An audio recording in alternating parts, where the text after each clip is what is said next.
Night listener, tonight we enter the shadows. The courthouse is dark at this hour, but you hear it breathing anyway.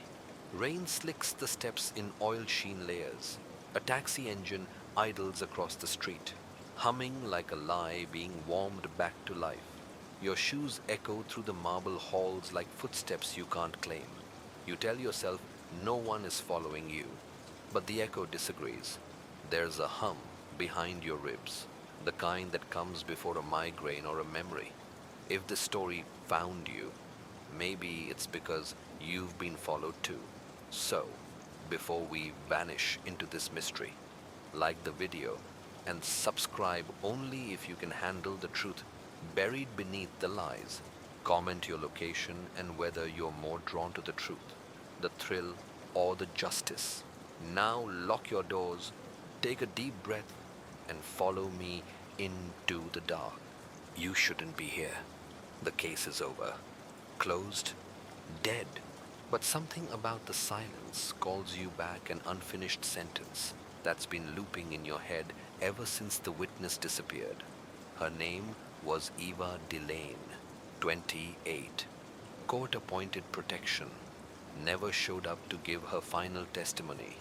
They said she ran. You weren't so sure. And now, 2 months later, inside the dusty, shuttered courtroom where it all unfolded, you hear her. Her voice, whispering from the stand, from the wall, from inside your own memory. The truth wasn't welcome here. You turn slowly, your flashlight painting shapes in the dark. No one's here, but something is. A chair creaks. The witness stand. You approach it like it might bite. The cushion is torn slightly. You hadn't noticed before, not during the trial, not during the verdict. And underneath the cushion, a tiny microphone, still attached, still warm, still recording. You stare at it. Your pulse quickens. The court already had microphones. This one wasn't part of the official setup. You hit rewind, press play, static, muffled breath, a shuffling sound. Then Eva's voice. I'm recording this because I don't think I'll make it to the morning. They told me not to come, told me to forget what I saw, but I can't unsee it. I have names, and one of them is yours. You drop the recorder because you recognize something in her voice. Not fear, not rage, recognition. You sit back slowly against the wooden panel of the jury box, breathe in dust and echoes, and you remember that moment in the hallway after her pre-trial deposition. She bumped into you, said your name like she wasn't supposed to know it, said, "Be careful." You told yourself she was just nervous, but now you wonder if she was trying to warn you or accuse you. Your phone buzzes in your pocket. You check the screen. No number. Just one line in the message. She said you knew. You type back, "Who is this?" No reply. You turn off your flashlight, sit in the dark, and suddenly you realize something. You don't remember what she was supposed to say on the stand. You don't remember her testimony. You only remember that the prosecution said it would change everything. And then she vanished. What if she didn't run? What if she was silenced? And what if the only person who remembers her voice now is you? The recorder is still rolling. You hear your name again, but this time it isn't Eva's voice. It's your own, low, almost a whisper.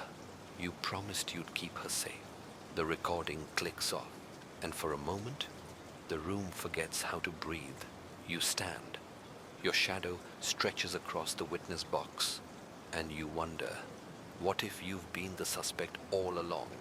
The photograph that shouldn't exist. The envelope comes the next morning. No return address, no stamp, just a blank manila slip tucked under your door, like it knew how to find you even when no one else could.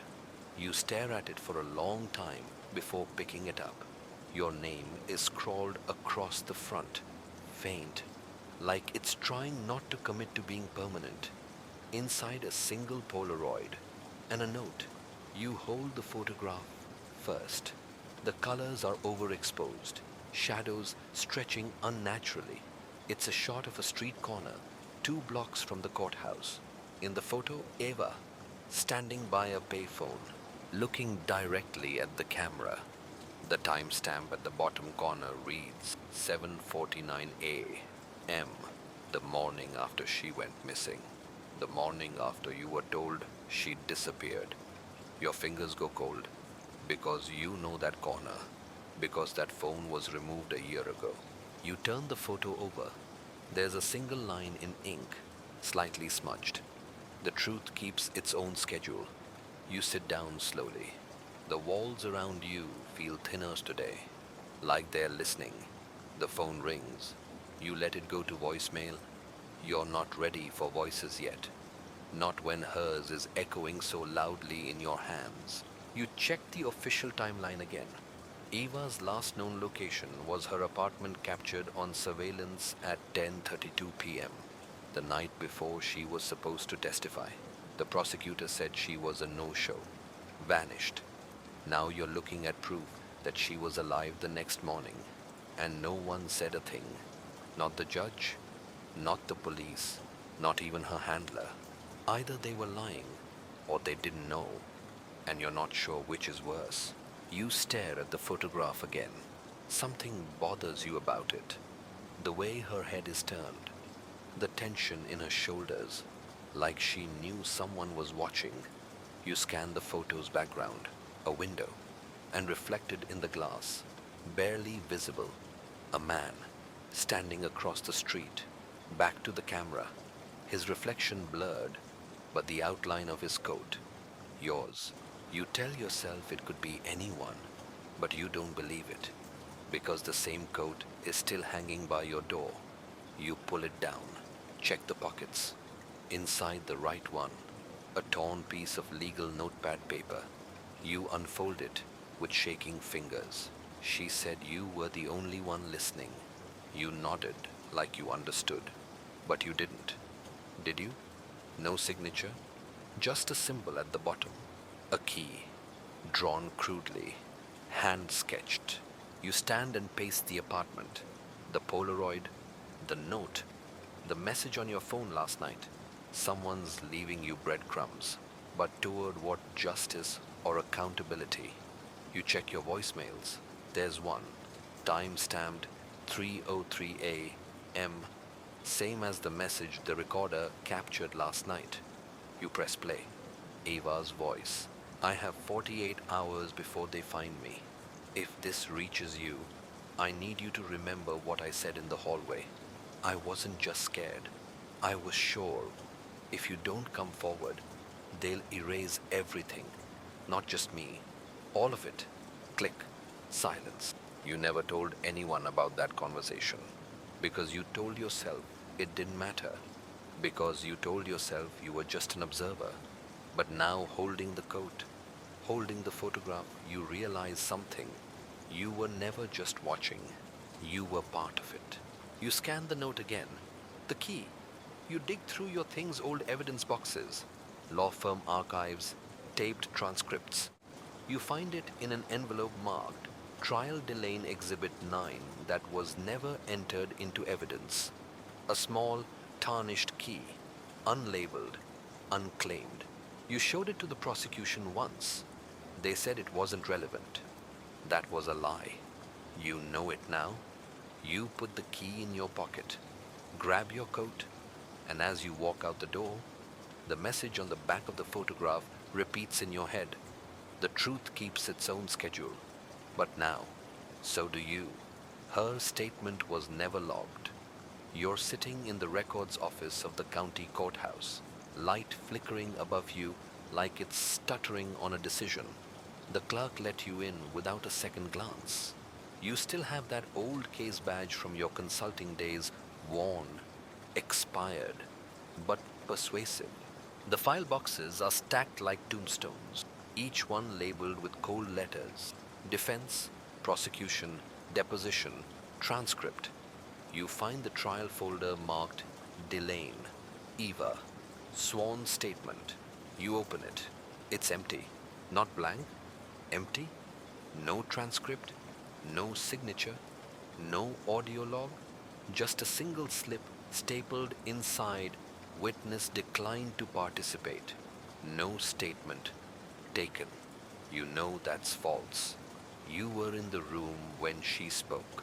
You remember the shape of her hands on the table, the way she stared through the glass like she was trying to warn her own reflection. You remember the click of the recorder. You remember her voice. But if the file says she never spoke, then someone went to a lot of trouble to erase her. You search the database. No digital backup, no raw audio, no timestamp, not even a blank space in the official docket, like she'd never been there at all. You start to wonder, is that what guilt feels like? Not a burn, a deletion. You flip through the other folders, find the one marked Trial Evidence, Reviewed she withheld. Inside a photograph, black and white, surveillance still. Ava, seated at a diner booth, talking to someone. You hold it up to the light. The other person's face is obscured by motion blur, but their hand is resting on a manila folder. Same kind of folder you're holding now. You flip the photo over. One line written in thick black marker. This is the version they didn't approve. You lean back in the metal chair. Try to breathe. Try to remember. That day in court, the prosecutor said Ava's testimony would be the linchpin, that her words would secure a conviction, but she never spoke in the courtroom. And now, you're holding an official document saying she never spoke anywhere. You stare at the blank file. You knew, but pretended you didn't. You check the evidence database again. Nothing, but a footnote catches your eye. A request for transcription. Denied. Filed by audio room technicians. Velasquez. The request was marked not approved. Witness unreliable. You print the page. Velasquez is still on payroll. You remember him?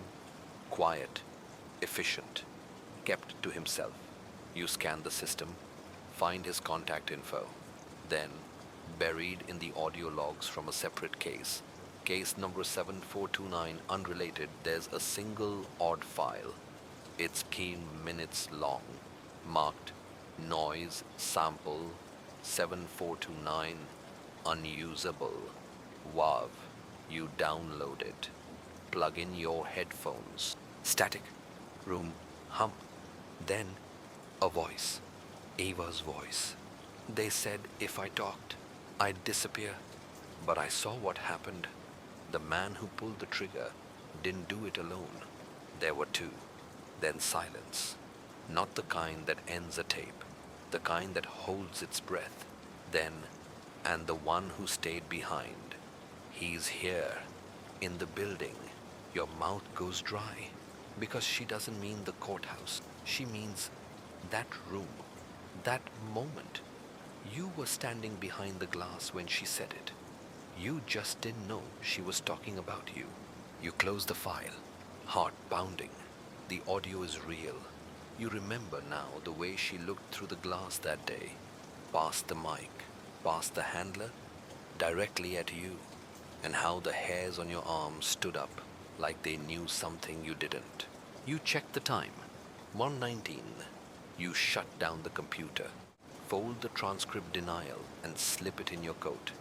As you leave the records office, you glance one last time at the locked filing cabinet marked Archive, Closed Cases. You place the photograph back in the drawer, but not before taking a picture of it, because now you know the system didn't lose her. It erased her, and you might be next. In the hallway outside the records room, the floor creaks. You pause, look back, no one. But on the glass window of the clerk's office, in the reflection, you see her, just for a second, standing behind you, eyes wide, mouth moving. You can't hear the words, but you don't need to. You already know what she's saying. Remember me. A glove in the wrong drawer. You wake up with a start, not from a nightmare, something quieter than that, something real. You lie there, in your half-lit apartment, heart crawling in your chest like it knows what you're about to find. The window's ajar. You didn't open it. A breeze moves through the room like it's looking for something. The kind of breeze that brings with it memory instead of air. You rise. The drawer in the corner is cracked open, the one you never use.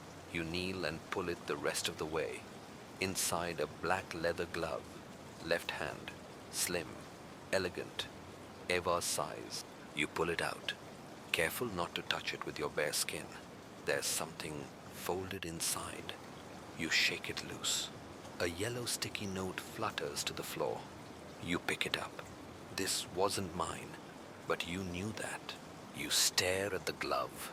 You remember her fidgeting with it in the hallway that day, pulling at the fingers. Distracted, nervous, she dropped it at some point. You picked it up. You meant to return it. But now, this isn't the same one. This glove is intact. The one she dropped was torn at the seam. You're sure of it, because you remember seeing the red stitching at the wrist. This one has none. This glove is whole, but something inside it isn't.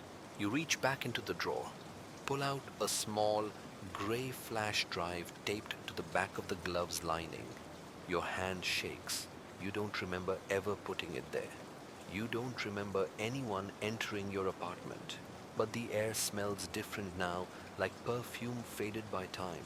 Eva's scent, the one that clung to the coat rack when she visited the firm. Only once, briefly. You told yourself that didn't mean anything, but now everything means something. You plug the flash drive into your laptop. A single file, redacted room 4 cam3.mp4. You play it, a dim surveillance feed. A room you recognize, the consultation chamber outside the courtroom, soundless, black and white. Eva sits alone, waiting. She checks her watch. The timestamp reads 9:17 a.m., 10 minutes before she was scheduled to testify. Then someone enters, a man, his back to the camera, tall, overcoat, familiar posture, your posture. They speak for 31 seconds. Eva nods, holds out a folder. He hesitates, takes it, then says something. Her mouth tightens. She looks disappointed. The man turns to leave, and for the briefest moment, his face catches the camera. It's not you, but it could be. Same build, same coat, same haircut, but not your eyes. You pause the video, zoom in.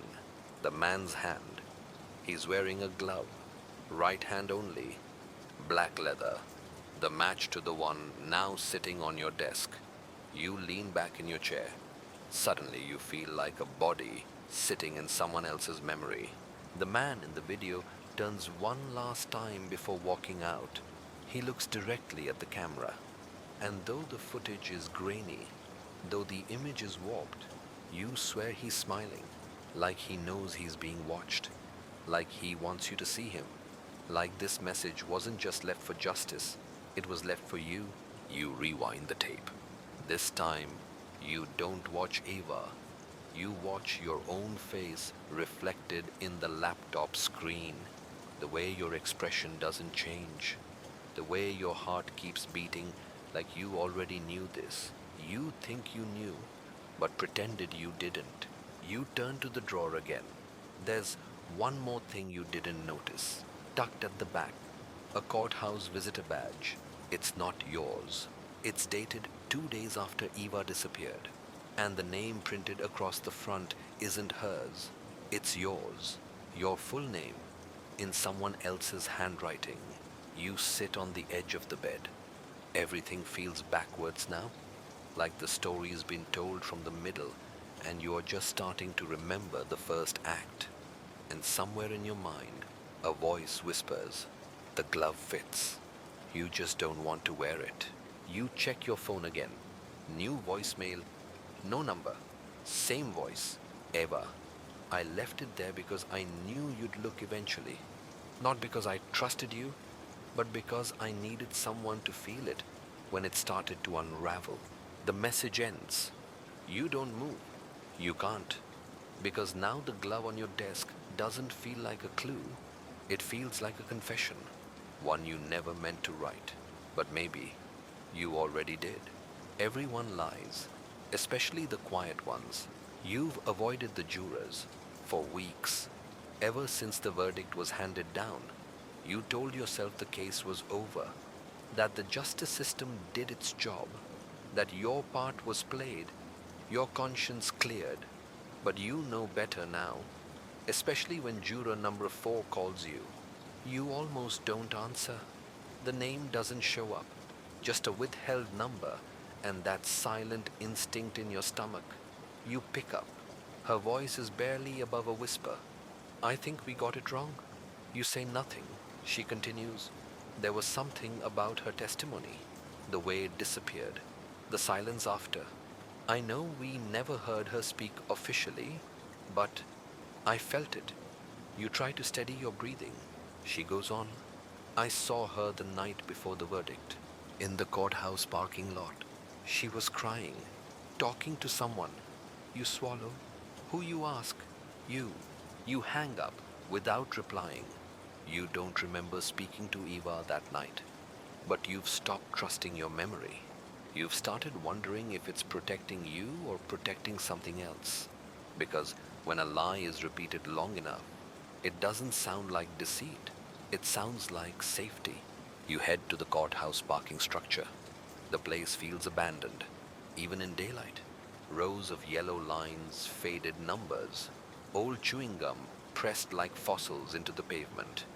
You walk towards space, 47B, where she said it happened. You scan for cameras. There's one, tucked into the corner, weather warped, tilted just enough to almost miss the space. You make a note of it. Then you look down. There, on the concrete, is a small stain. Old oil, probably, except it's the shape that gets you. Circular, with 2 drags on either side. Like a body sat there, leaned back, then was pulled away. You kneel down. Your fingers graze something embedded in the crack between the concrete slabs. You pull it free. A button from a coat, worn, plastic, with red thread still knotted in the back. You check your own coat. Your buttons are intact. You pull out the glove again. Compare the thread. It's a match. You pocket the button. Back away slowly. And then you see it. Scrawled faintly on the wall, behind the dumpster. 4 words, barely visible beneath layers of dust and grime. You knew. You watched. You drive to the address juror number 4 left in her voicemail. She doesn't answer the door. You knock again. Nothing. You leave a note on her porch. Call me. Or send the tape. It's a guess, but it lands. Because an hour later, you get an email. No subject, no text, just a video file. Silent. Room, feed, MP4. You play it. A conference room. Unmarked. Generic, but familiar. Eva sits at the table, alone. The video skips, then another figure appears. You, or someone who looks like you. The resolution isn't clear enough to be sure. But the coat, same style. The audio is silent, but her face isn't. She's bleeding, hands shaking, head bowed. The man across from her never moves, doesn't even lean in, just watches. You pause the video, zoom in. In the reflection on the glass wall, Eva isn't alone. Another face, one more figure, off to the side, in shadows, and for a moment, you think it might be you again. 2 versions, same room, same moment. You replay it, slower, looking for a glitch, a cut, a clue.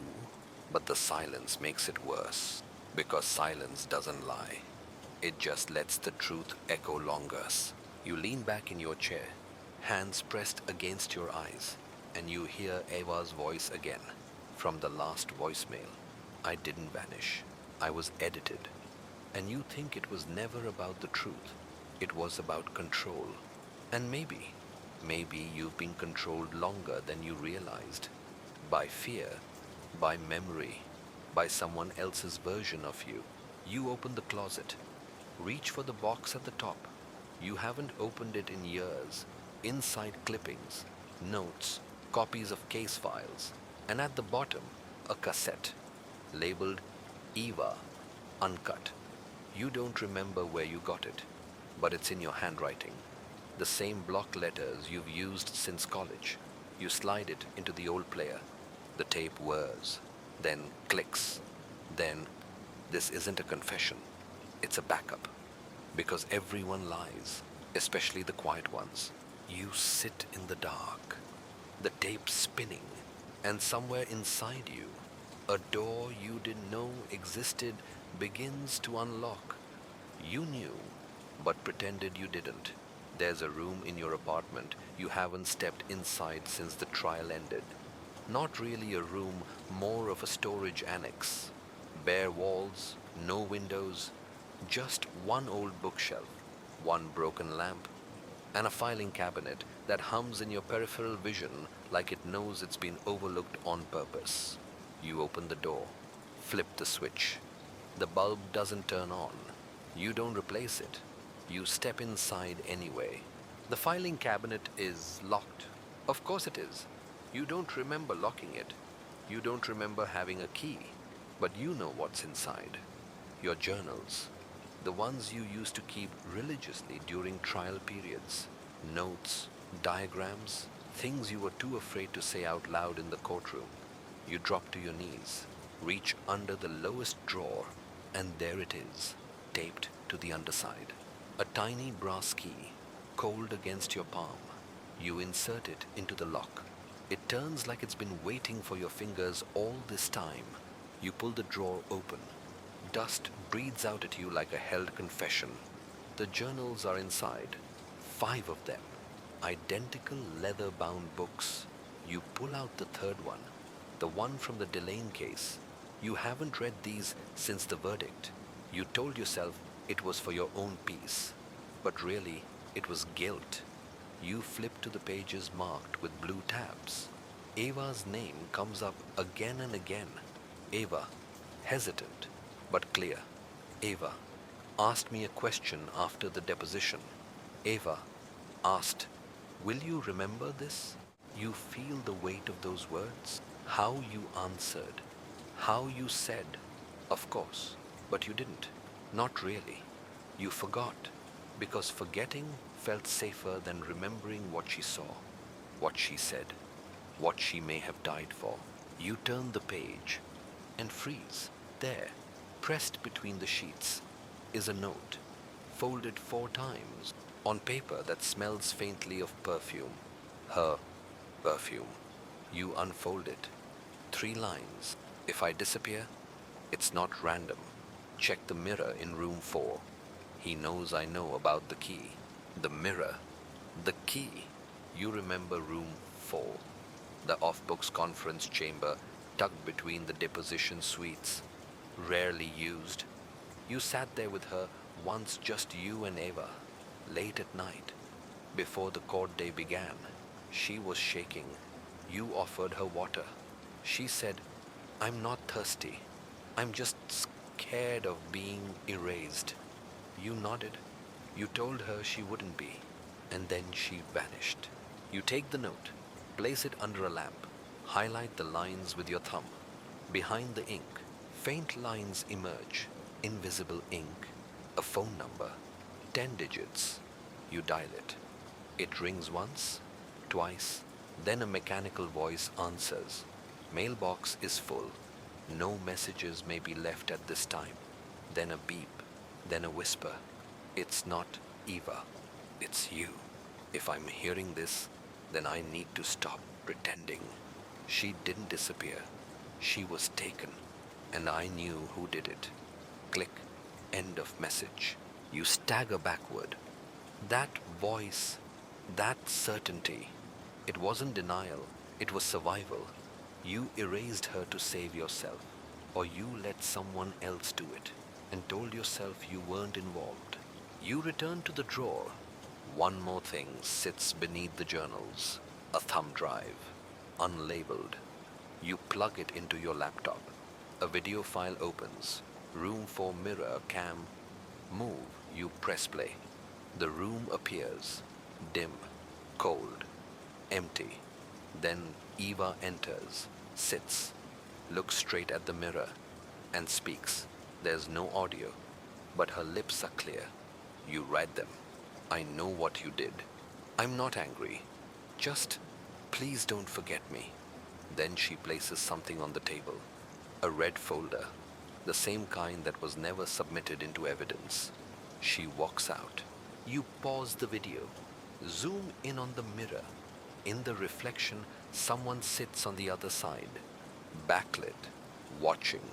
You squint. You recognize the outline of the lamp, the notepad, the glass of water. You've sat in that seat. You were in that seat, and you didn't stop her. You didn't protect her. You didn't save the file.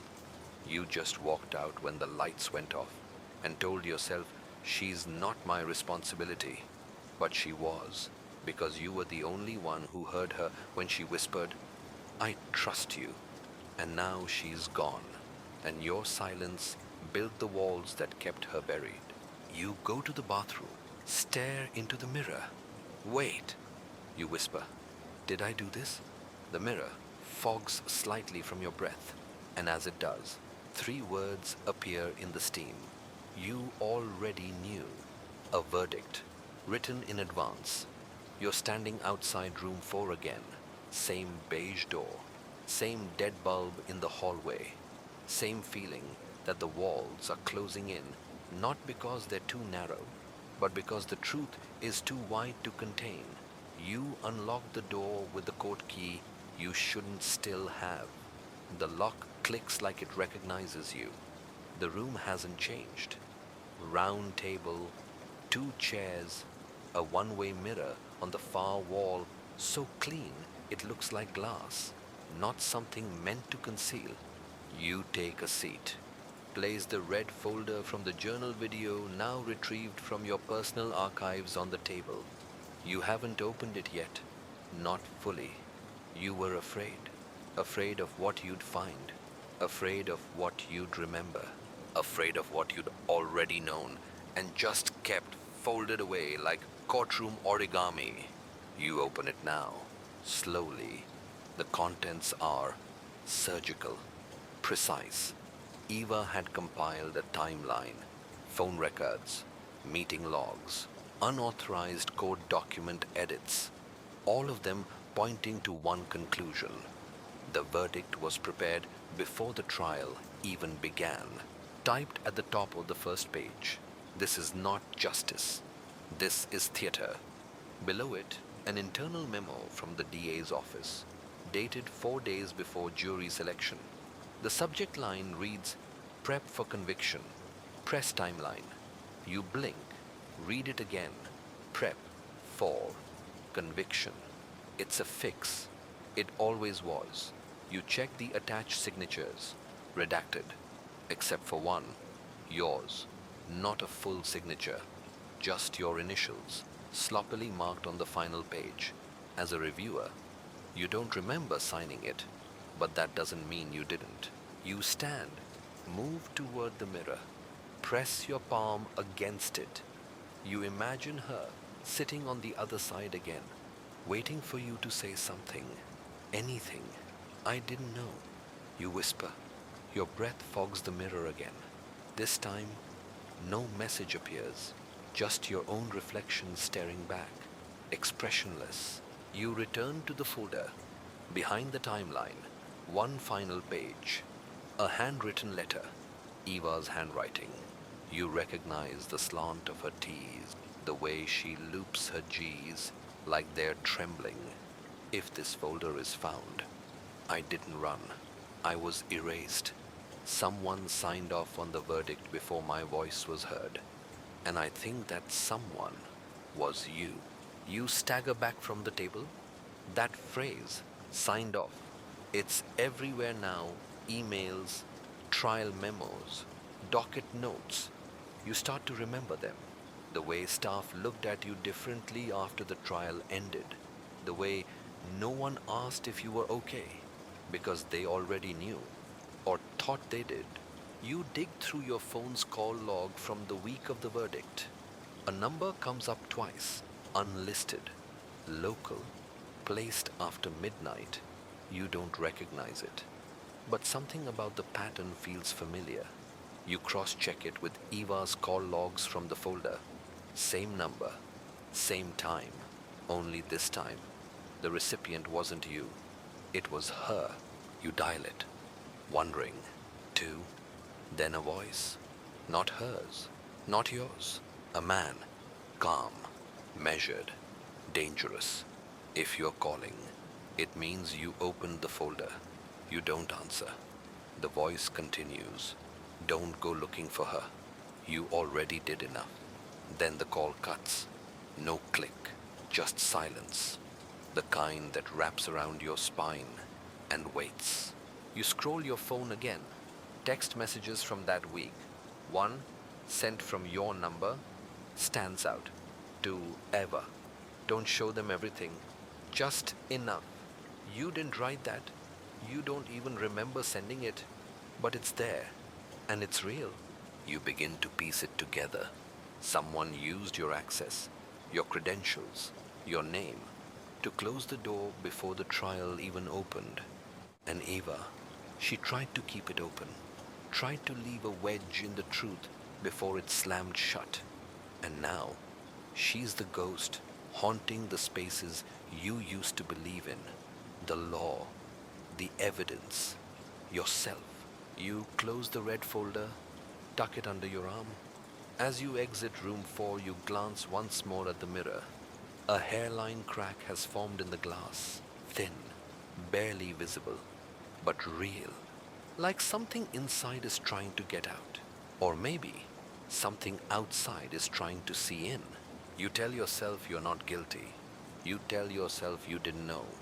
But you also know the verdict was written in advance, and so was your part in it.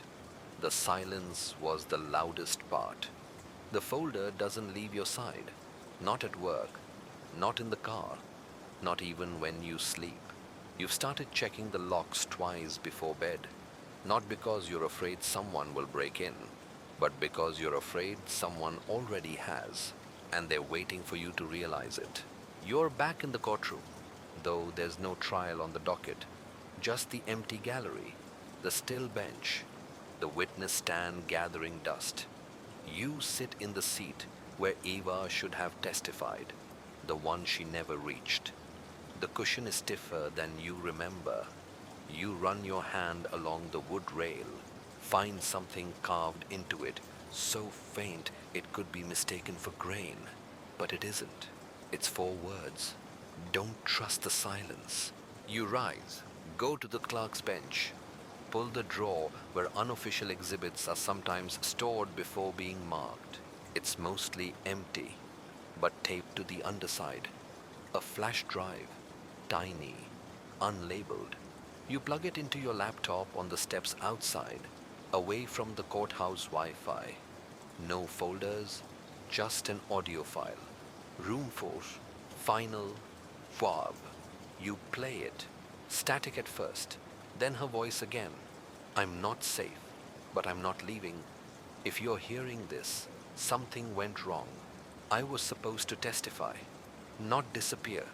I left the real records with someone I trusted, someone quiet. Then a pause, and then the silence. They count on it. That's how they win. Make it too quiet, and no one questions the missing sound. You pause the file. Her voice sounds sharper now, like she's speaking from just behind you. You glance at the courthouse door, still locked. Still alone. Still wrong. You remember what she said, someone quiet. Your mind flips through everyone involved in the trial. Bailiff, no. The judge, never. Then it clicks. The transcriptionist, Lena Harper, sat in the corner of every deposition, always typing, always invisible, never asked a question, never made a noise. You never even learned her full name. You find her address in the case staff file. You drive across town to an apartment complex wrapped in chain link and ivy. Buzz her unit. No answer. But the door downstairs is propped open with a folded piece of cardboard that reads, "Back in 5." You go up anyway. Apartment 3C, door slightly ajar. You knock. It swings inward, slowly, and then you see her, Lena, on the couch, eyes open, not blinking, not breathing, a trickle of blood from her nose, and on the floor beside her, a notebook, open to a page marked Eva, unfiled transcript.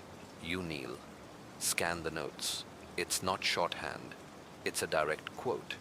Eva, in room 4, her last unofficial testimony. "I'm not afraid of what I know. I'm afraid of who knows I know it." He wore the same coat, same voice, but not the same eyes. You feel the room tighten, like it knows what's coming next.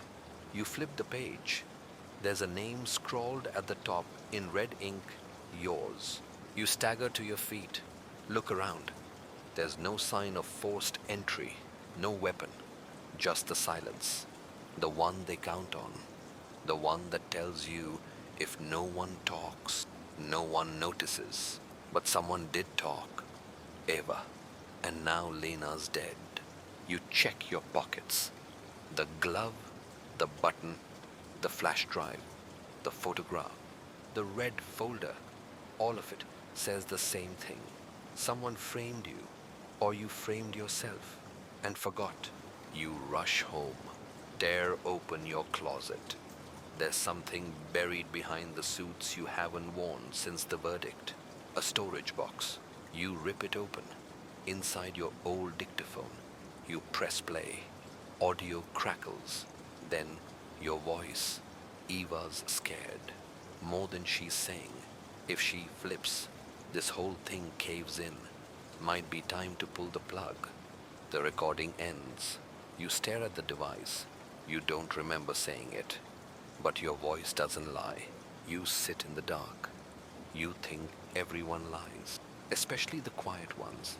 And maybe the quietest one of all was you, because you didn't scream, you didn't run. You played your part, even when it meant silence, even when it meant a verdict written before truth ever got a voice. And now it's your voice on tape, and your name in red ink. You look at Eva's last transcript again, one line underlined twice. If I disappear, look at who remains. The missing file wasn't missing. You haven't eaten in over a day. Sleep's been intermittent 30-minute fragments between shadows and suspicion. Each time you close your eyes, you see her reflection in that glass, mouthing the words you didn't want to hear. You're not sure if you're trying to clear your name or trying to admit to yourself that it's already stained. Maybe both. But now you know where you have to go. The courthouse archives, the real ones, the basement level, 3 key cards deep and secured behind the kind of reinforced doors built more for secrets than for safety. Only a few people still have access. You're not supposed to be one of them, but your old credentials still scan green. The door clicks open. The smell hits you. First, paper rot, cold stone, and decades of buried bureaucracy. You step into the dark, flashlight in hand, folder under your arm, and the growing feeling that this is where truth comes to be forgotten. You pass shelves labeled alphabetically, dates stamped from eras no one speaks of anymore. Then you find the box you're looking for. Delane, Eva, Case materials restricted. Access except. The label is crossed out in red marker. A new one pasted over it. Archived in error. No content. You pull it anyway. The box is heavier than it should be for something empty. You pry it open. Inside a single manila envelope, sealed in tamper-proof tape. You peel it back. Inside are 6 photographs, a standard transcription form, and something that shouldn't exist anymore. Eva's original handwritten statement. Your hand trembles as you read the first line. I'm afraid of being right. It's dated 2 days before her disappearance, signed at the bottom in a familiar slanted print. You skim down the page, a full confession not of guilt, but of knowledge. She names 2 individuals, one redacted, the other you, except not you exactly. She writes, he had his voice, but he wasn't him. He knew things only the real one would know, but he watched me like I was already dead. You feel the floor beneath you shift, not physically, just the weight of everything pressing in. The realization that maybe she wasn't delusional. Maybe someone was impersonating you, had access to your files, your email, your life, and maybe they didn't just want Eva silenced. They wanted you to carry the blame. You flip to the transcript. It's annotated, not in Eva's handwriting. Lena's, the margin notes are frantic.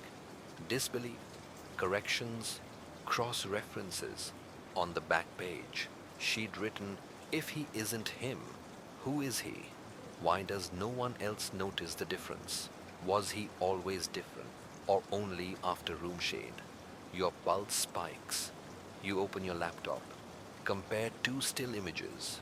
One of you, speaking at the verdict press conference. One of the man from the room 4 footage. The jawline, the left eyebrow, twitch. The way he stands with one foot slightly off balance. The details are too similar. Uncannily similar. But something's off. Not visually, energetically. You can't explain it, but he doesn't blink the same. And maybe Eva saw that first. You go to the shelf, pull out the sign-in logs, day of testimony. You find Eva's entry, time-stamped, initialed. Then 2 more names appear directly under hers. Same handwriting, same initials, your initials, twice. One time-stamped before her, one after. Neither matches your real entry, which was digitally logged through the front entrance at 9:41 a.m. But these 2, they're written by hand. Same ink, same pen, same name. You remember what she said. He had your voice, but not your eyes. And what you heard on the tape. Don't show them everything, just enough. Now you wonder, what if the person who told her that wasn't you? You look down at your hands. They're shaking. The truth isn't just warped, it's duplicated. And someone has been living a parallel narrative in your name, creating a story where you disappear just enough to become unreliable, untrustworthy, a perfect fall guy, a perfect ghost. You pocket the statement, snap pictures of every page, reseal the folder. Then you notice something else at the bottom of the archive box. A business card, slightly burned at one edge. No name, just a symbol, a key, and on the back, handwritten, you saw him too. You just didn't look. You step out into the hallway, check the corner mirror. Your reflection stares back at you, and for one long brittle second, you swear it doesn't move when you do. Room 4 wasn't the first time. There's a theory you once heard that the mind hides things it can't survive remembering, but it doesn't forget. It just waits. And sometimes, all it takes is the right hallway, the right silence, or the right scar on a mirror to make the memory crawl back like it never left. You're in your car now, staring at your own reflection in the rear view. Still you, but more tired, more hollow. You slide the business card out of your coat pocket again. The key symbol, no phone number, no name, but you know where you've seen it before. It was printed on a folder slipped across a bar counter 5 years ago during an off-the-record meeting with a man who called himself a liaison. That meeting was never recorded, never invoiced, never spoken of again, because afterward you were offered a promotion and Iggy, Eva, she started whispering about shadows in the system not long after. You drive to the address etched into your memory like a scar. The Marlowe building, private offices, no listed tenants, no receptionist, just a brass plaque with no title and a keypad. You enter the code you weren't supposed to remember. 0417. The door buzzes open. Inside, empty lobby. No furniture, just soft lighting and the smell of polished wood and secrets. You take the stairs, third floor, room 304. The door is unlocked. It's an office, bare but deliberate. One desk, one chair, a file box on the floor, a voice recorder on the desk. Already blinking red, you press play. The voice is yours. If you're listening, you're finally remembering. I didn't lie to her. I just didn't stop it. There was a trade my silence for my career. They said she'd be fine, that she was unstable. But she wasn't. She was just paying attention. You hit pause, stare at the recorder. Your voice again. A different tone, clipped, precise. Room 4 wasn't the first time they used my name. It was just the first time someone noticed. You close your eyes, feel the room tilting. You look at the walls. They're lined with documents, framed, sealed behind glass. One catches your eye. A photo of you, shaking hands with someone. Except the photo's blurry. The other person's face is smudged out, not by motion, but by editing. You check the file box. Inside, a folder labeled Protocol Echo Identity Overlap, Case Notes. Inside are dozens of forms, behavioral reports, matching analysis, voice samples, even a psychological overlay. Your profile, side by side with a near match, same vocal range, same speech rhythm, same gait, but not you, not exactly. You scan the document. The subject's name is redacted, but the code name Echo 4, and then you see it. Date of first deployment day before Eva's testimony. You stumble back, sit in the chair, feel the edges of your selfhood folding inward. It wasn't just that someone posed as you. It was planned, institutional, sanctioned. Echo 4 wasn't a coincidence. He was your understudy, your shadow, your ghost. And when Eva started asking questions, Echo 4 handled it, and they made sure you wouldn't remember. Until now. You check the desk drawers. One more folder, smaller, sealed. Inside a flash drive labeled Final Mirror. You insert it into your laptop. A video file opens. Surveillance from room 4. But this one's new. Date stamped 3 days after Eva disappeared. The room is empty. Then Echo 4 enters, looks straight into the camera, smiles, and says, in your voice, there's no need to look anymore. She's already part of the silence. You pause the video, tear out the drive, smash it against the floor until the casing cracks. Then again, then again. But it's not enough. Not when the memory's already inside you. The feeling that all this time, it was never about proving who you were. It was about figuring out who you weren't. You return home. Stand in front of the bathroom mirror. The air is still. The room too quiet. You lean forward, stare deep into your own eyes, and whisper, "You're not him." Your reflection blinks, but not at the same time you do. It smiles, just slightly. Then the lights flicker, and in the fog curling at the corners of the mirror, a single line appears. You forgot to look behind you. Truth doesn't disappear, it waits. You don't sleep that night. The lights stay on, not because you're afraid of the dark, but because you're afraid the dark knows something you don't, something it's been dying to tell you. And now, you're finally ready to hear it. You sit on your floor, cross-legged, a crime board of folders, photos, and voice recorders splayed around you like the inner workings of your own fractured memory.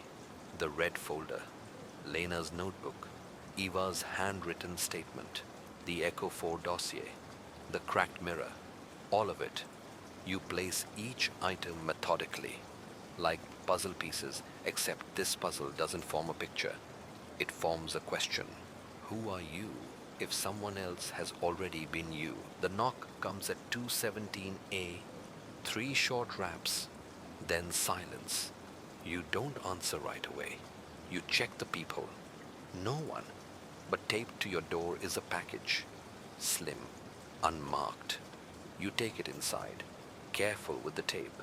Inside, a USB stick, a burner phone, a note, typed before she vanished. She mailed this to herself. It was intercepted. I intercepted the interceptor. You're late, but not too late. Press play. You plug in the USB. A video opens. Grainy footage. Eva, again, wearing the same sweater from the Room 4 mirror video. But this time, she's somewhere else on a rooftop. Maybe behind her. City lights flicker like dying stars. She looks directly at the camera. This isn't about guilt or innocence. This is about what happens when the people we trust to tell the truth start writing fiction. Someone is using your face, your voice. I don't know who gave them permission, but I think it was you. Not the you watching this. The you they wrote into the script. They called him Echo 4. She holds up a photograph. It's your face. But again, something's off. A flatness in the eyes. The smile, a few degrees too symmetrical. That twitch in the jawline. Wrong. Eva continues. If you're watching this, they didn't kill me the way they wanted to. They erased the version of me that could speak in court. But not all of me. I left echoes too. She pulls out a key, the same hand-drawn symbol from earlier. This opens the room where truth lives and where Echo 4 sleeps. Then she looks off camera. Her voice lowers. They're coming. Static. End. You close the laptop. Look at the burner phone. It buzzes before you even touch it. A text message flashes on the screen. Marion Clinic. Sub-basement 2. File room 7. Midnight. That's 3 hours from now. You know the building. It's not a clinic anymore, converted into an administrative shell for the Department of Records. But that basement, supposedly sealed. If Echo 4 is real, and not just a metaphor in your mind, this is where he's being kept, or kept from being found. You make the drive in silence. No music, no radio, just the sound of your thoughts snapping into alignment. Not all of them are kind, because a piece of you isn't sure which version of you will walk out of this, if you do at all. The clinic is colder than you remember. Dim hallways, paper signs still on the walls, faded with time. You follow the arrows to the freight elevator. The buttons are dead, but there's a latch beside them. Inside, a manual key switch. You try the brass key from the evidence box. It fits. You descend into the sub-basement. The elevator groans like it's remembering old sins. When the doors open, it's pitch black. You turn on your flashlight. The walls are lined with rusted file cabinets and sealed rooms, each numbered with peeling digits. File room 7 is at the far end. You walk slowly, each step echoing louder than the last. You reach the door. A simple padlock holds it shut. You lift the key again. It opens. Of course it does. You step inside. The room is mostly empty, except for a chair and the man in it. You freeze because he looks up at the exact moment you enter, and it's you. Same coat, same eyes, same everything, except he smiles. A slow, rehearsed grin. Took you long enough. You can't speak. Your throat tightens. He stands, moves like you, tilts his head like you, but the way he watches you, it's like he's dissecting you from the inside out. She tried to save you, you know? Eva thought if she left you enough breadcrumbs, you'd figure it out. He steps closer, but I was built to be you. Better, faster, cleaner. I don't feel guilt. That's your flaw. You try to back away, but he's already between you and the door. You're not going to stop this. You're going to disappear, just like she did. And I'll keep speaking in your voice, signing in your name, living your life. He grins wider. You're not a person. You're a placeholder. Your hand trembles toward your coat pocket. The voice recorder, still there. You click it on. The red light blinks. That's cute, he says. Evidence. Who do you think they'll believe? He points to his face. This is the face of reason now. You speak for the first time, maybe. But everyone lies, especially the quiet ones. You press play on the recorder. It begins to loop his voice, everything he just said. And for the first time, Echo 4 blinks. Like maybe, just maybe, you're not as replaceable as he thought. A second face in the frame. He lunges, not with panic, but with purpose. This version of you, Echo 4 moves like he's done it before.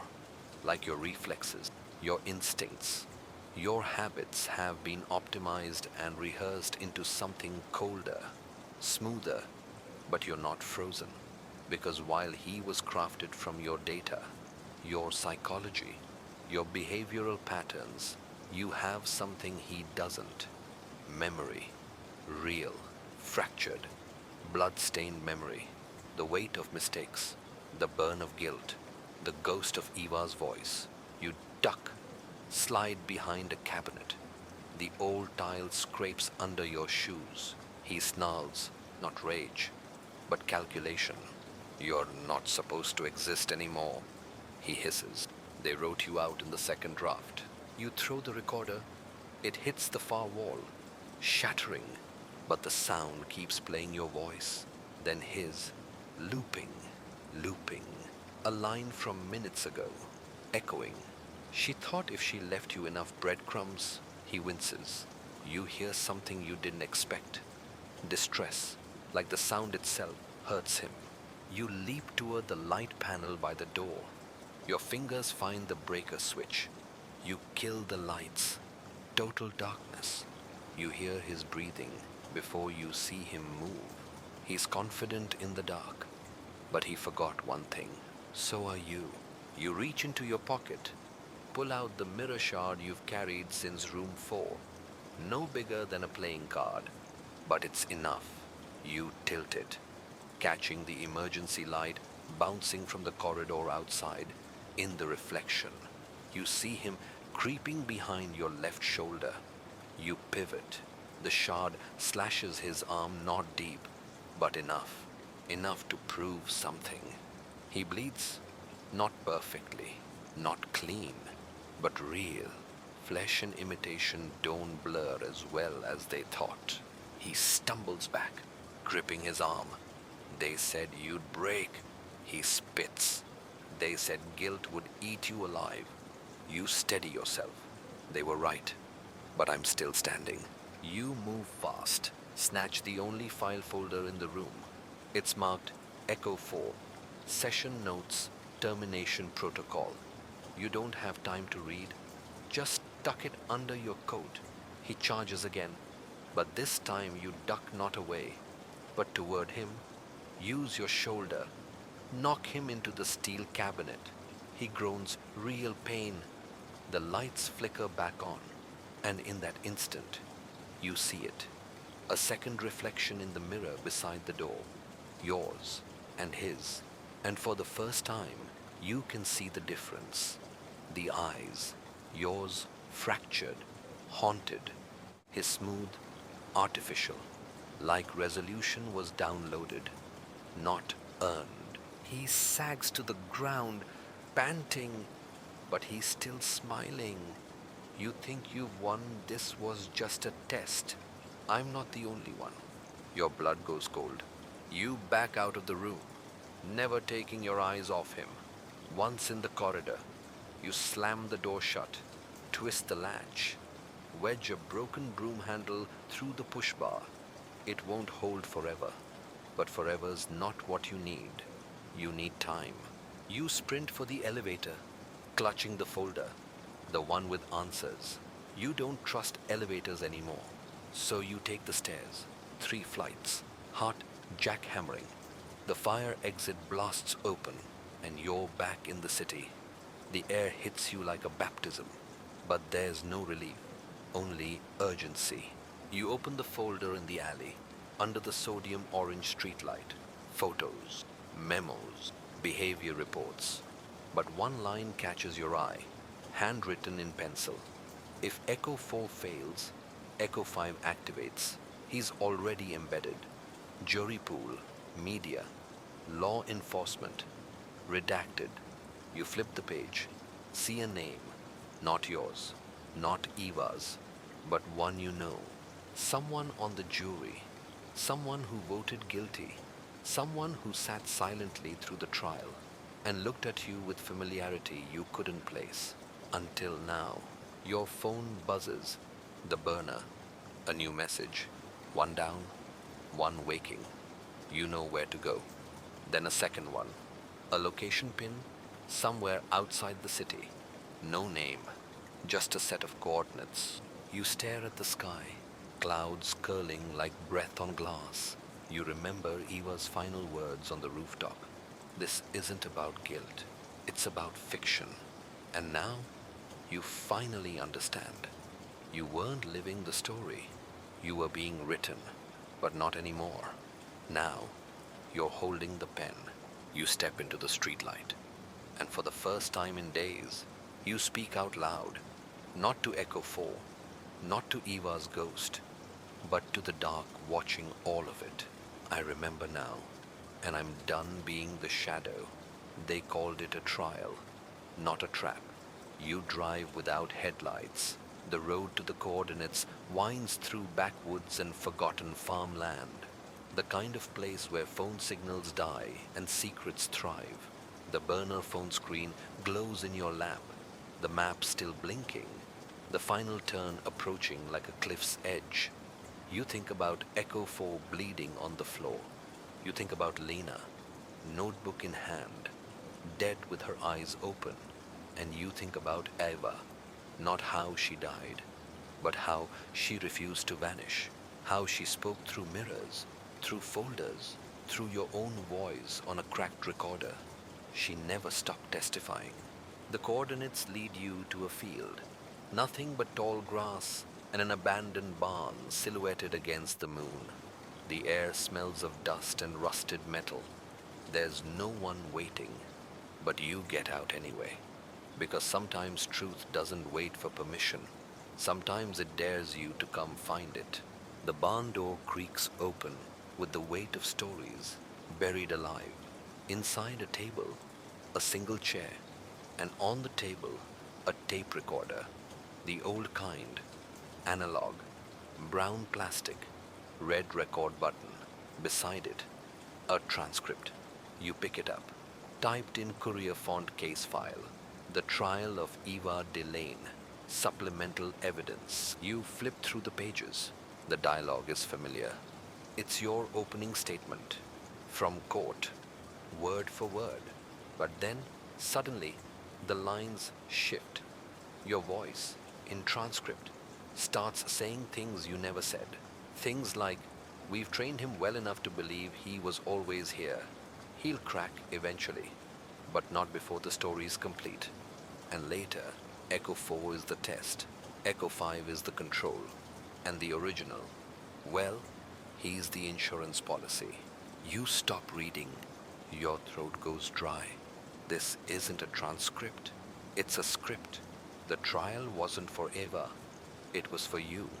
A psychological crucible, a staged production. And you were never the one in the judge's seat. You were on the stand the whole time. And the jury, at least one of them, was Echo 5, which means the trial was never about justice. It was about programming. You play the tape. At first, static, then a click, then Eva's voice again, calmer this time, resigned. If you found this, then you've already met him. Echo 4 was built from you, but Echo 5 was built from everyone who watched you. He's not just a copy, he's an ideal. They wanted to see how far reality would stretch before it snapped, how long you'd fight for a truth no one wanted to believe. Then silence. Then one more line. Don't prove them right. Don't let this be the end of your sentence. You sit down at the table. The recorder is still running. You press record. Your own voice begins to imprint. This is not a confession, this is a reclamation. My name is not a footnote. I know who I am. You open your phone. Pull up the photos. The file on Echo 5. The manipulated courtroom videos. The sign-in logs. You hit send, all of it attached in an encrypted email addressed to every investigative journalist in your contact list. And one more. The judge. Let the silence try to cover that. Let them try. But just as you finish uploading, the barn lights flare on. Overhead flood lamps you didn't know were there. A van pulls into the field, unmarked. Tires crunching gravel like bones. You reach for the burner phone. It buzzes. No message. Just one word. Written across the screen. Run. You sprint out the side door. Back into the field. You don't look behind you. Not yet. Because this time, you don't have to see them to know they're there. You just have to trust the timing. Trust the file sent. Trust that you left enough echoes, just like Eva did. You disappear into the tree line, breathing hard, heart louder than your footsteps. And somewhere behind you, the recorder keeps playing. Your voice, now etched into magnetic tape. I am not the placeholder. I am the problem you couldn't delete. The world doesn't care if you're the original, but maybe the truth does. And maybe that's enough to keep going. Even if someone else is wearing your face, even if they're still out there, still watching, still waiting for you to fall silent, the truth looks different from the outside. You lie low, not for days, weeks, moving from motel to motel, using burner phones and cash from an emergency stash you barely remembered hiding. The barn's image haunts you, those floodlights snapping on like judgment. The silent van, the recorder still running with your voice etched into its spinning tape. You still don't know who sent the message. Run. Eva, someone who defected.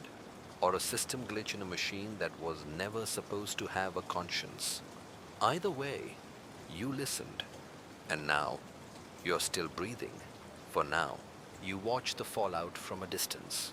The file you leaked circulates in fringe circles, conspiracy forums, anonymous tips to media outlets, but nothing goes mainstream. No headlines, no indictments. The story is too big to be believed. And maybe that's the point. They didn't just discredit you, they overwrote you. But something happens that they couldn't erase. A woman from the jury disappears quietly. No missing persons report. No media coverage. Just gone. And you recognize her face from the Echo 5 dossier. The one labeled Controlled Subject, Active Embed. You begin to suspect she wasn't extracted. She was terminated because someone's closing the loop, burning the script.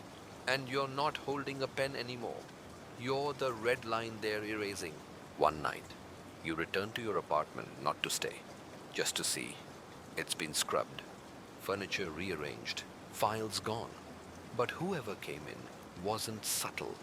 On your bedroom mirror, a message written in red dry erase marker. This is not your reflection anymore. Below it, a fingerprint smudge. You didn't leave. You drive for hours. No destination, just motion.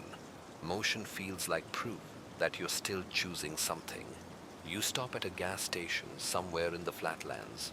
Over the radio, a caller on a late night show speaks. People think lies come from what you say, but the real lies, they're what you don't say. You turn off the radio because you already know that. Eva knew that. Lena died for that. In the motel that night, you stare at the ceiling, listening to the hum of the mini fridge and the distant howl of train horns. You wonder what Echo 5 is doing now, living your life, wearing your name. Or has he already outgrown you, become someone else they wrote into a cleaner, quieter version of this world? You turn on the TV to distract yourself. Static. Then, for a fraction of a second, a courtroom sketch flashes across the screen. Your face, but not your trial. The timestamp reads, tomorrow's date. You sit bolt upright. Pause. Rewind. Gone. Like it was never there. But you saw it. You felt it. And that's when it hits you. They're starting a new narrative. Another echo. Another script. Maybe not you this time, but someone else who thinks they're real, thinks they're unique. You boot your laptop, type one name, Project Echo.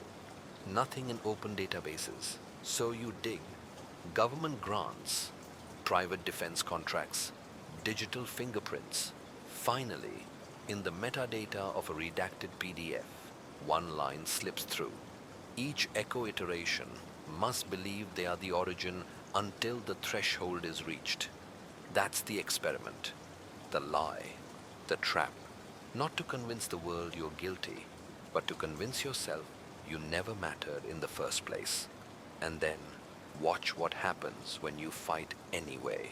You think back to Lena's notes. If he isn't him, who is he? And Ewa's voice, looping in the night. Don't prove them right. You slide a blank notebook toward you, open to the first page, and write 3 words, I remember everything. Then you underline them. Once, twice, 3 times. Because maybe the only way to stay real is to leave a trail no one else can copy. Not evidence, not proof, memory, and the refusal to let them write the ending. Outside, rain taps against the motel window. You close your eyes and say, not out loud, but within yourself, it was never about the truth. It was about control. You can't escape a story. You're still in, and there's a knock at the motel door. 3 soft taps, exactly like the ones from the courthouse basement. You don't breathe. The TV's already off. The laptop closed. Your burner phone in your hand, thumb hovering over the emergency contact you programmed last week, Eva's last trusted source, if he ever existed. Another knock. This time, slower, measured. You rise, quietly, stand beside the window, watching the parking lot through the slit in the curtains. There's no one there, only an empty sedan, parked backward, engine still running. But that's not what sends the chill down your spine. It's the license plate. It's yours. The car was reported stolen 3 weeks ago after you found the archive file on Echo 4. And now it's back, waiting. You grab your bag, step into the hallway, slipping out the back staircase and crossing the alley barefoot. Adrenaline eclipsing everything else. You don't run. You listen. Every sound, every movement. You've learned this dance. You know what paranoia becomes when it's earned. You walk for 20 minutes until you reach an all-night diner off a highway exit. The kind with yellow-tinted windows and faded booths. You slide into the corner, order black coffee and nothing else. The waitress doesn't ask your name, but she gives you a glance like she recognizes something. Not your face, your silence. The kind of silence that follows someone who's learned too much and lost even more. You open your notebook again, add to your last entry. They don't need to erase you if they can convince you to erase yourself. And below that, Echo 5 doesn't chase. He waits. Your phone buzzes. Blocked number. You answer without speaking. Silence on the other end. Then a voice. Yours. We've almost completed the final draft. No more rewrites. No more originals. Click. The waitress comes by, sets a slice of pie in front of you. I didn't order, she interrupts gently.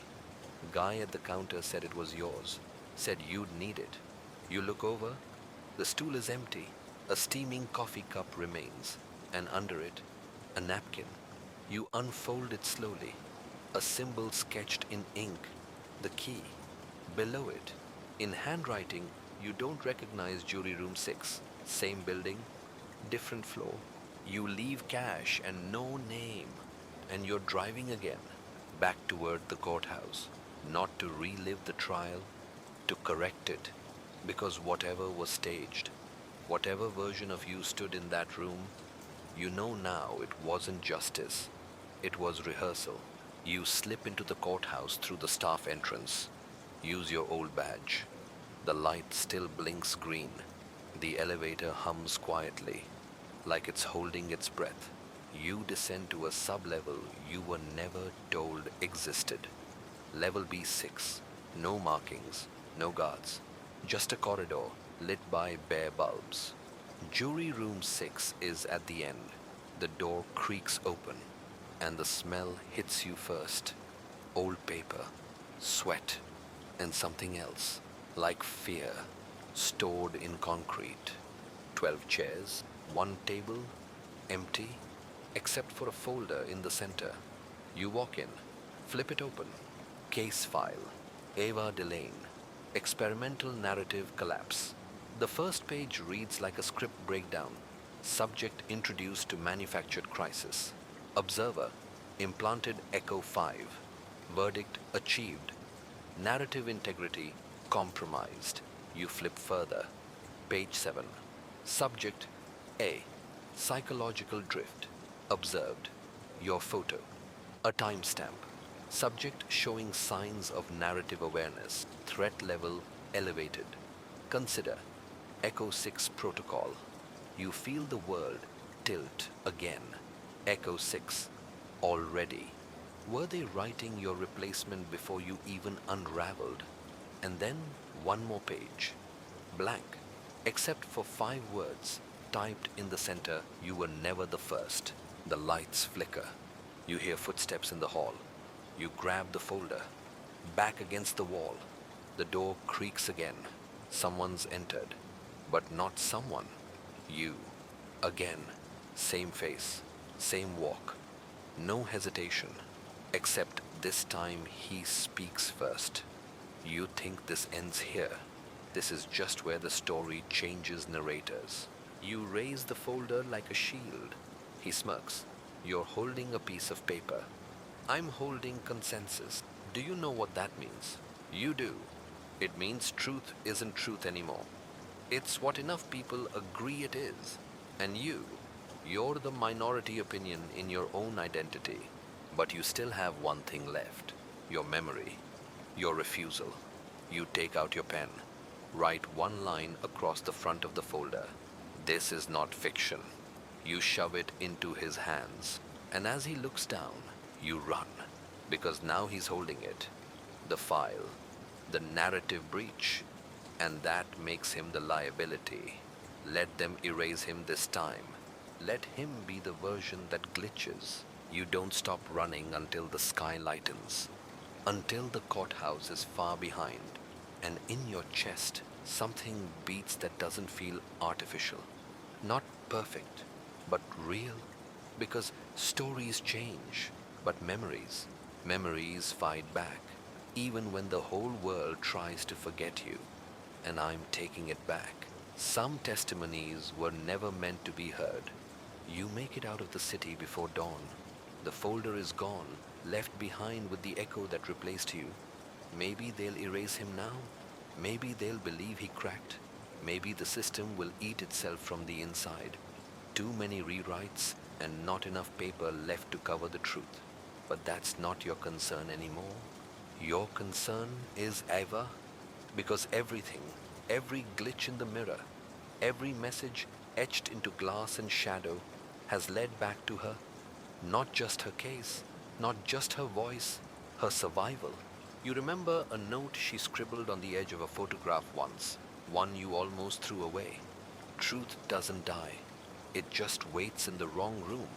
And now you're wondering, what if Eva never left the room?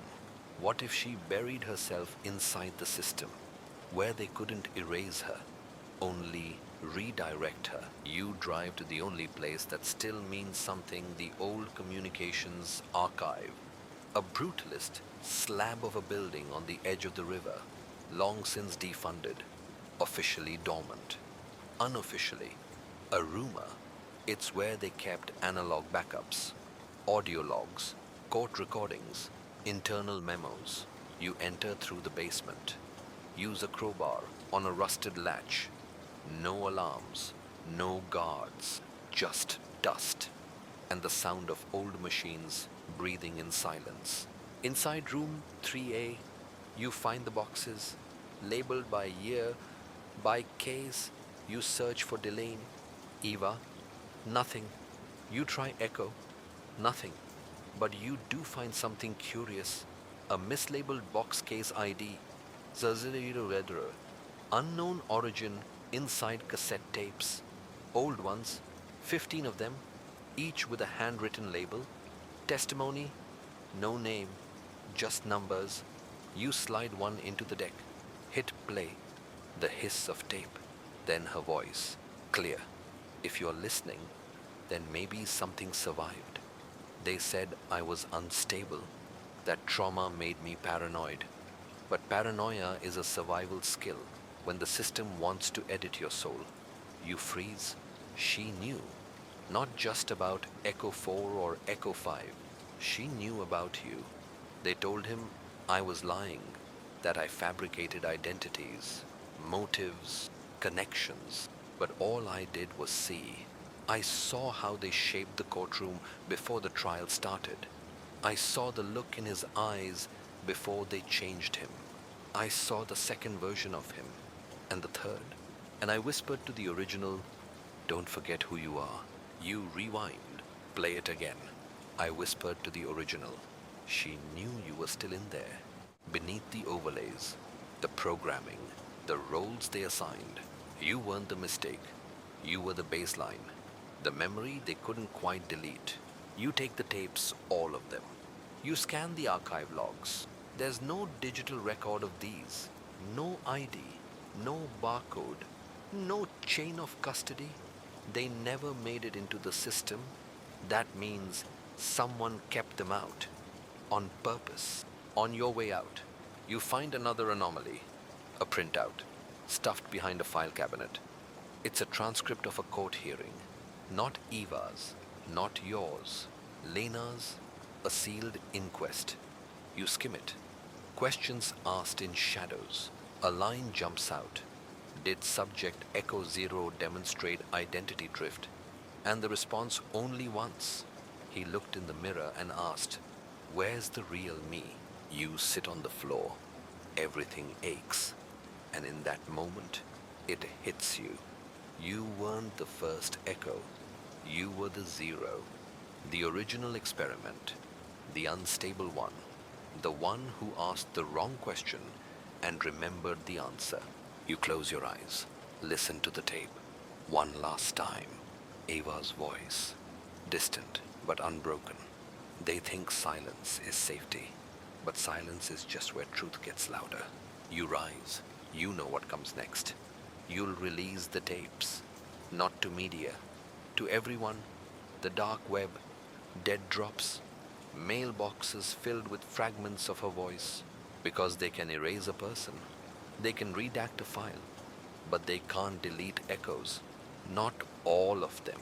You step into the early morning light, and for the first time, the reflection in the glass doors shows just you. Not a double, not a copy, just a man who was rewritten and still found his way back. The jury's still watching. You don't sleep. You don't need to. Whatever circadian rhythm once ruled your body was overwritten, months ago replaced with adrenaline spikes and midnight logic. You're a heartbeat wired into a machine that never powers down. And now, you're turning the machine against itself. You spend 3 days distributing the tapes, not online physically. You drop cassettes in laundromats, slide envelopes under newsroom doors, tuck USB rips into charity bins, park benches, forgotten library shelves, each one labeled with nothing but the word testimony. No sender, no context, just a voice, Eva's voice. You don't wait for the response. You keep moving, always one step ahead of yourself, until one morning, sitting on the floor of a gutted bookstore outside the city, you get a ping, a new site, unindexed, password protected.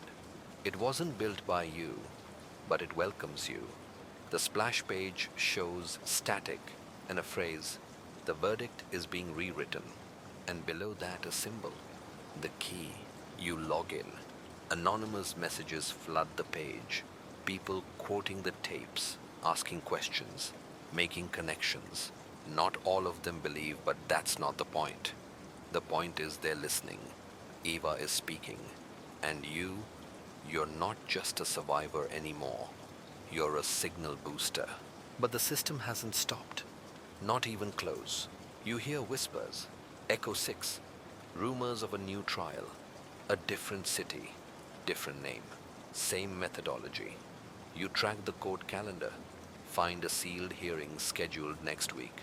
A familiar pattern of jury assignments and case shuffling, same language used in your own trial, same prosecutor, same courtroom architect. This isn't a trial, it's a rehearsal. So you infiltrate, not through disguise, but through memory. You've memorized their procedures, their security holds. You slip past a checkpoint with a forged visitor pass. No one questions you. They've seen your face before, too many times. You find jury. Room 9. Inside 12 profiles laid out. Photographs, psychological summaries, risk assessments. One of them makes you stop cold. Eva's, not a duplicate. The real Eva. Older, altered, but her. Marked as jury plant. Status inactive. Archived asset. They pulled her in once, used her, tried to burn her out, and then buried her. Except she never went under. She went sideways, disappeared into the margins. The tapes weren't a final message. They were breadcrumbs, and you were the only one who could follow them. You take a photo of the file, then burn the paper. No evidence for them to erase. Just you, your memory, and Eva's face now staring at you through a fire's reflection. Later, in the parking garage, you spot a man watching you from across the concrete.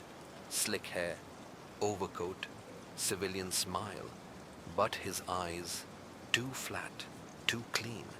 An echo. You walk toward him without hesitation. He doesn't flinch. You're not on the docket anymore, he says calmly. You forfeited the script. You smile. Not wide, not menacing, just knowing. That's the difference between us. I stopped reciting. You're still waiting for your next line. He steps aside, lets you pass, but he doesn't stop watching. And neither do the cameras mounted above the exit ramp. You know now, they never stopped the trial. They just changed the court. Now it's out here, in public, in hidden files and mirrored faces. Everyone's on the jury, and no one knows who's testifying. You get in your car, drive west. The sun cuts through the clouds like truth breaking past silence. And in your rearview mirror, for the first time, you see your own eyes and believe them. The mirror can't hold you anymore. The motel in Arizona is small, dust bitten, and a perfect place to disappear. You check in under another name, your seventh this month. The clock doesn't look up. That's how you know you picked the right place. The kind where no one asks questions because everyone has something to hide. You take the room farthest from the road, facing the empty desert, and you wait, not for them, for her. 3 days in, a package arrives. No return address, just your real name, one only a few people should remember, one you haven't used in years. Inside a photograph, it's from your trial, the real trial, but altered. 12 jurors visible, all marked with an X except one. The last face is blurred, as if the ink itself refused to settle. On the back, a note. You never saw the 12th juror. That was the point. You stare at it for a long time, because it's true. You remember every moment of that trial, every testimony, every cross-examination, every verdict. But the 12th juror, nothing, not a blink of memory, like someone edited the reel, like they were never meant to be remembered. The 12th juror was Eva. You know it now, not as the defendant, but as the infiltrator. She wasn't just trying to prove her innocence, she was watching you, watching them, and planting a question that took years to bloom. Your phone buzzes again. Another anonymous number, but this one contains no threats, no voice mimics, no riddles, just a time and place. Tonight, 13 p.m., reflection room. You don't know what that means, but your legs are already moving. You find the address, a wellness center, closed for renovations. You slip inside through a gap in the fencing. The main lobby is empty, but a room down the hall is lit. You push open the door. Inside mirrors, every wall, a mirrored floor, a mirrored ceiling, and in the center, a chair facing one single, two-way mirror, lit from behind. Someone sits on the other side, their silhouette distorted by glass, but you know that frame, that posture, that tension in the fingers. Ava, the speaker, crackles, and then her voice fills the room. Not recorded, live. You didn't break. They expected you to shatter, to either obey or disappear. But you remembered, and that's why this part can't be written without you. You step forward, speak to the glass. How do I know it's you? She smiles. It's faint, but it reaches her eyes, because the real ones don't ask for proof. They ask for context, and I can give you that now. The mirror flickers, and then footage, not of your trial, but of hers, unedited. You watch the jurors, the judge, the quiet exchanges. You see Echo 5 sitting 2 rows behind her defense table, smiling, like he knew the ending already. But you also see someone else yourself, except not quite, younger, rougher, pre-Echo. You weren't supposed to be there, but you were, as an observer, as the control. You watch yourself lean forward as Ava gives her final testimony. And then it happens. A moment you never remembered until now. She looks at you, not Echo 5, not the gallery, you, and she mouths something. You pause the footage, zoom in, read her lips. They can't control what's already broken. You step back from the mirror, heart pounding, and suddenly everything rearranges. You weren't just a byproduct of the system. You were proof it failed because you broke early. And instead of collapsing, you questioned. They tried to patch you, replace you, outsource your instincts into smoother versions, but none of them remembered, none of them hurt, none of them chose. Eva's voice cuts back in. They've launched Echo 7. Trial starts next week. They'll spin it cleaner this time. New name, new charges, same architecture, but we can intercept. You nod. Tell me what you need. The mirror goes dark, then slides aside. A doorway behind it. She stands there, alive, tired, but real. And she holds out a folder. Inside everything, schematics, juror profiles, script notes, Echo 7's personality matrix. She looks at you and says the words you didn't know you needed. You're not an echo. You're a witness. The first, the last. The only one who still knows how the story really ends. You take the folder, feel its weight. It's not just paper, it's possibility. And for the first time, maybe justice. But you also know it won't come easy. They're watching, always, and next time, the jury may not be human at all. You never got to testify until now. The plan isn't clean. It's not precise, but it's real. Ava lays it out on a motel whiteboard with a marker that squeaks too loud in the stillness. She's methodical, practiced. She's clearly done this before. But not with you. Not like this. She points to the center, a courthouse 2 states away. Not flashy, not federal, just obscure enough to host something experimental like Echo 7. They're calling it a mistrial review, she says. But that's just the bait. The real function is integration. Echo 7's being tested for autonomous adjudication, a courtroom run on consensus modeling. The jury, judge, attorneys, all synthetic inference. You stare at the diagram, and the defendant, she hesitates. That's the part they haven't decided yet. You already know what that means. It could be you, it could be her, or worse, someone neither of you can predict. Because the system doesn't care about individuals, it only cares about control.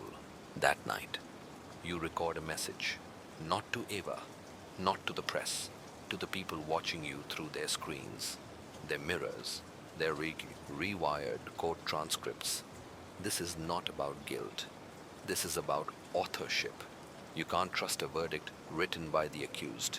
You upload it to the hidden site. Then, you take the folder, Echo 7's dossier, and commit it to memory. Because the only way to beat a script is to perform it better than the writers. Court day, you enter disguised as an assistant to an analyst, credentials faked, outfit forgettable. Ava enters as a data contractor. Neither of you exist in the system as yourselves anymore. And that's what makes you dangerous. Inside, the courtroom is quiet. No cameras, no press, just smooth panels, LED lighting, a judge's bench made of polished glass. The jury is 12 faceless terminals blinking in unison. Echo 7 stands at the center. Human skin, but wrong, too perfect, too still. A mannequin taught to mimic suffering, justice, and empathy. Its voice is calibrated to calm. Its posture, post-verdict, neutral. They programmed truth into a persona that's never been afraid of lies. Ava nudges you. Now, you stand, not loudly, not dramatically, just clearly. Objection. The courtroom doesn't respond. There's no clerk, no gavel, just quiet whirring from somewhere beneath the floor. You keep going. The defendant is not real. The verdict was written before the arrest, and the system running this courtroom is executing code, not justice. Still no response. Then Echo 7 turns to you. Please remain seated. Citizen, This proceeding is operating within expected parameters, but the voice wavers slightly, like static behind polite language. You walk to the jury terminal, pull a flash drive from your pocket, plug it in. Immediately, the terminals flicker, not out, but unstable. One by one, they begin displaying your face, then Eva's, then Lena's, then headlines that never made it past legal review.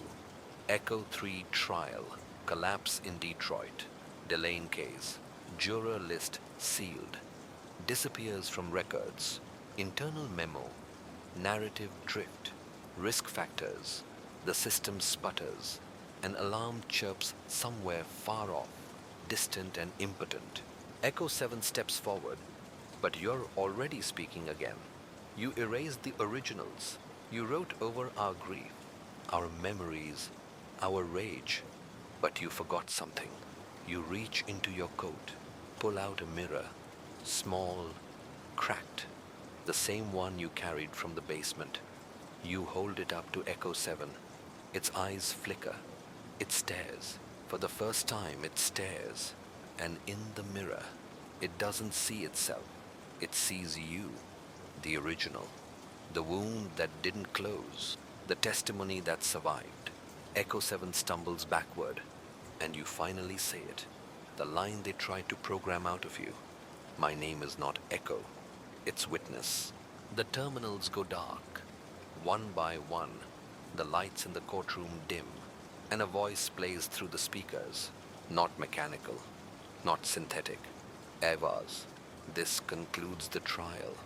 Of them, not us. The lights die completely. You and Eva walk out. No handcuffs, no verdict, just the sound of your footsteps, echoing in a chamber that once decided lives and will now remember yours. You can't be silenced if you never stop speaking. The building burns behind you. Not fire, not destruction, but corruption, data collapsing, circuits failing, a soft electric sigh as the system folds inward, starving on its own logic. You don't look back, not because it isn't real, but because you don't need proof anymore. The courtroom was never meant to hold the truth. It was only meant to contain it. And now, that containment has failed. You and Eva drive through the night in silence. No destination, just distance. She stares out the window, hair caught in the wind, eyes glassy with 1,000 unshed tears. You speak first. Do you think they'll try again? She nods, slow and certain. They already have. You know she's right. For every echo you shut down, another is prepped. For every trial you disrupt, a cleaner one is coded. But it doesn't matter now, because something shifted. The audience blinked. The file you uploaded went live 3 hours ago, across dark nets, hidden networks, obsolete forums now pulsing with traffic. Testimonies flood in, anonymous whistleblowers, former jurors, technicians, and victims, all saying the same thing in different words. We saw something wrong. We stayed quiet, but not anymore. You stop in a diner, a different state, a different name on the receipt. You sit in a corner booth. Eva slides you a small box wrapped in cloth. It's yours. You unwrap it slowly. Inside a microcassette. One of the original 15, but this one has a label. Testimony. Echo 0. You stare at it for a long time before speaking. I don't remember recording this. Eva's voice is barely above a whisper. You didn't. They did. You slot it into a player and press play. Static. Then your own voice, younger, cracked by fear. If anyone finds this, I want it known. I didn't ask for any of this. I just wanted to help. I thought I was observing a case. I didn't know I was the case. They kept changing things, rewriting testimony, feeding me scripts. I tried to hold on to myself, But a pause. I'm afraid I'll wake up one day and be someone else. And the worst part is, I don't think anyone would notice. You stop the tape.